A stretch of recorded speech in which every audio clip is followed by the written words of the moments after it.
Yeah, it's because not Twitter's realistic. a strange place though. Because if if the thing I find fascinating, well, I've actually made some notes about Twitter for you, Okay. because I noticed while reading a lot of your tweets, there's never any typos. It's like you must be the Rare, only very person on rare, Twitter that doesn't do very typos. rare. It's just like I can write something really grand, and then it's like you realise you spelt two of those words wrong. Yeah. Fortunately, I'm since childhood, I've actually just been really good at like spelling and Yeah. grammar and attention to detail. I actually give props to the school I went to in Saudi Arabia for that, because they really, really battered like spelling and grammar Paid off. into our heads. Yeah, they You know. really spent a lot of time on spelling and grammar, and I think far more than perhaps many other schools, because I noticed even funnily enough, when I went to the UK, because I came to the UK at 11 for boarding Yeah. school, and I noticed that my peers actually in the school in the UK, and I went to a good school, they made way more spelling and grammar mistakes than I was used to. And it was also funny because I was like, wait, I'm in England. Like England is where English comes from. So why are Yeah. people ma- It why are is people crazy. making all of these I know. mistakes, you know? It So is crazy. I used to have a yeah. Russian girlfriend, and her grammar was often better than mine. And it's just like, Yeah, so right, okay, how did that work? But that was but the also I think also on top of that, my tweets have a gigantic reach. They reach millions of people every day. So I do double check them before I hit the button. And sometimes there is sometimes there's a typo. If I catch it in the first like 2 minutes, I'll oh, normally delete and repost. right. It rarely happens, but my tweets can go viral very quickly, as in within 10 minutes they can be on their way to going viral. So I do my best not to have a viral tweet with a major typo in it. Because it's like I said, because Twitter is. I'm not on Twitter much, really. I will read a few tweets. Smart man. Yeah, I did used to get into it for a while, and you and I have had conversations on Twitter, sort of Yeah. like a couple of years ago. But I speak to you more on Instagram. But it's because the thing that I find just difficult with Twitter, which I think you've handled really well, is you can't convince anybody. It's just like it is like you can be on Twitter and you'll be like, it's raining where I am, and somebody will say, "What? Are you a meteorologist?" You're like, Yeah. no, I'm stood in the rain. What Yeah. makes you qualified to say that? And you're just Hmm. like, Do you know what people often say that you can't convince people on Twitter. I strongly disagree with that statement.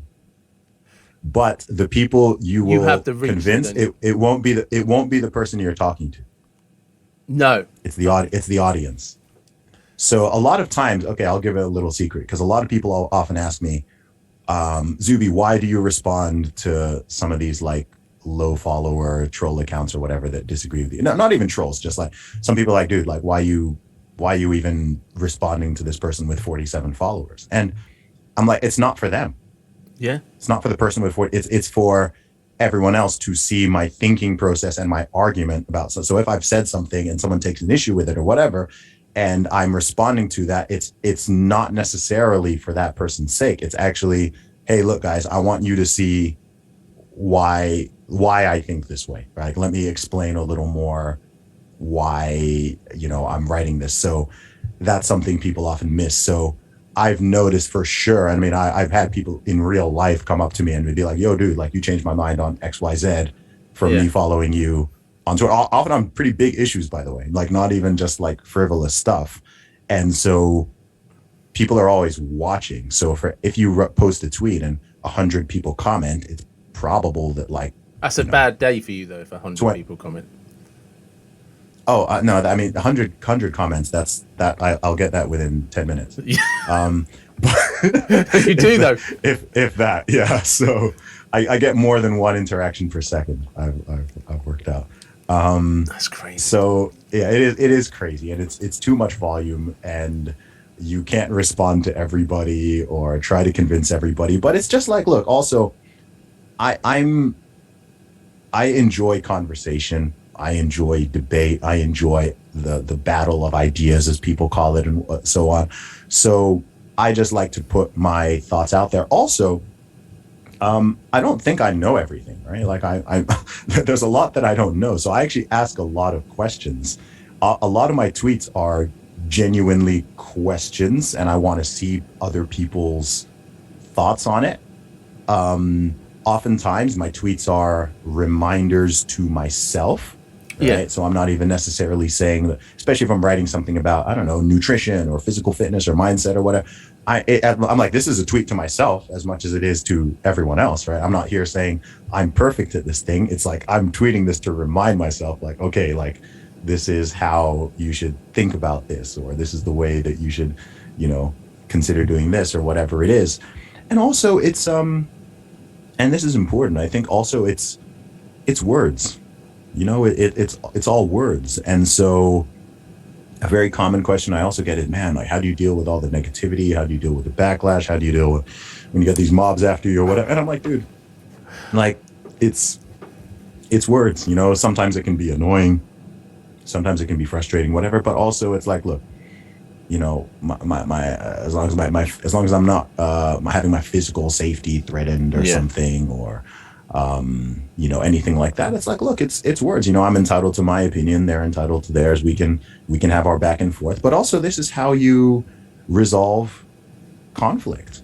There's only three ways to resolve conflict, right? There's words, there's separation, segregation, divorce, and there's physical violence. That's all Yeah. there is.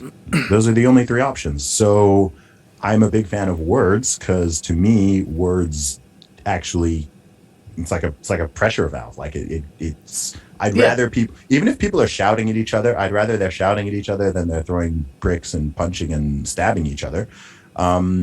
And so it's like look, ultimately it's words. If it's getting too much, you can always log off. Like you're not forced to sit One of there the and stay yeah, there. one of the best advice I was ever given when I was a young guy was, if you have a problem with somebody, go and talk to them about it. Yeah. Because Yeah. 9 times out of 10, they're not even aware that you reacted to something they did that way. And even if they were aware of it, you have an opportunity to correct them for it. Yes. But what it doesn't do is fester in you like a poison. No, that's really important. It's really important. And I think, you know, as a child, that's something it took a while for me to learn because I have a natural tendency. My sort of default mode is to bottle things up, Yeah. right? As a I'm kid, somebody that dwells on things. yeah, that's kind of my default thing. So as I've grown older, I've had to kind of, because I'm conscious that that's my natural tendency. I've had to learn and make a constant effort to, okay, you know, if I do have an issue, I do need to put that out there or let that person know or whatever it is. And you know, I'm a work in progress. Like I'm a work in progress, like everyone else, man. It's funny because I think, I mean, I see all sorts of criticisms about myself, but one criticism I see. The one that the funniest one that always makes me laugh, and I'm sorry, I didn't mean to cut you off, is as soon as you said that, I remember somebody accusing you of being a white American. And that just, and people, you were like, do you even look at my profile picture, people?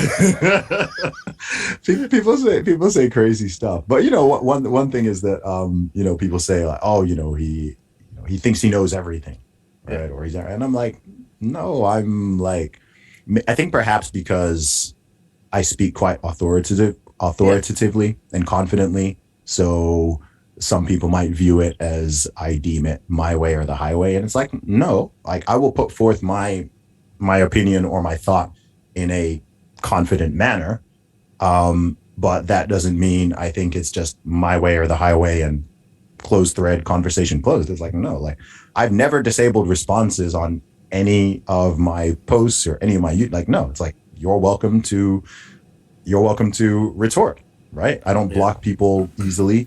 If someone's trolling or being like unnecessarily malicious, then they can catch a block. But you know, it's like, look, like we can talk, we can have this forum, we can discuss all these issues, and I'm happy that I've been able to create that, because actually I don't think there are that many spaces online or offline where people can do that. But I think my comment section has almost morphed into some type of forum where people know they can kind of just, talk and discuss and debate and go back and forth, and they're not gonna, people are for the most part But it gonna has be become important, hasn't reasonable. it? Because people can kind of read what you're saying and say, Mm. "Oh, thank God, the whole world hasn't gone crazy." Yes, yes, and like and I think so much of what I say, I honestly don't think it's funny. It's funny because we were talking about how all my stuff started. So even with my music, in many ways, I should be like one of the least controversial people on earth. Yeah, I don't have views that are radical or extreme or crazy or whatever, or like, that are flip. It's just like, a lot of stuff is going crazy, and a lot of people have been feeling this way for many years, especially in the Western world.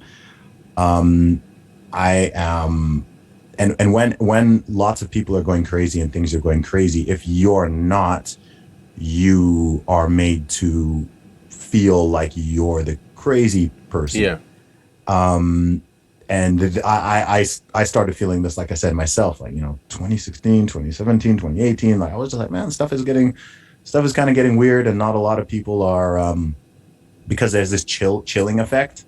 It can seem like everyone is going crazy, yeah, whereas actually it could just be a very small vocal minority. But if everyone else is kind of feeling silenced, then there's this, you combine that with the power of the internet and amplification, it can seem like you're very much alone and that everyone's unreasonable and you can't speak and whatever. And so I like to just kind of create and maintain this space of conversation and dissent and, sanity, yeah, and for people not to have to go with the mob or go with the herd on everything. It doesn't matter if it's the COVID response situation or some like political issue or some socio-cultural stuff. It's just like, look, like, okay, I'm gonna either ask a question or I'm gonna put my stake in the ground here. This is what I think, right? This is what I believe. And then, okay, you're welcome to agree with me. You're welcome to challenge it. You're welcome to whatever. I'm not gonna insult you or yeah. disrespect you or attack you or whatever if you have a different viewpoint than me. Um, but yeah, it's fun. It's fun, and where this all where this all goes, I Who don't knows? necessarily I don't necessarily know, but I think it's a beautiful dynamic, and I'm very happy and proud of what I've been able to create, especially seeing it, the real world effect as well. Because it's one thing seeing numbers going up online and saying, oh, I got this many followers or views or listens or whatever it is. But it's another thing where you're, traveling to different cities all around the world, and people know who you are and appreciate what you do. And you're able to meet people, when I do meetups in different cities or things like that. And it's, you really see the impact that you're able to have. A lot of people say, oh, Twitter's a waste of time, Instagram's a waste of time, all these things are a waste of time. And I was like, no, like, these are very powerful, very, very powerful platforms that you can use to, yes, they can be annoying, Yeah, of yeah. course, but the people you're able to reach through them and connect with, and the way that you can parlay that into real world interactions and connections. We live in, as frustrating as it can be, we also live in a very beautiful time period with so much opportunity. And I think it's important for people to maintain that sense of perspective and gratitude. I think it's something that people massively miss is we actually live in the best time that's ever existed Hmm. in terms of health, opportunities, and everything like that.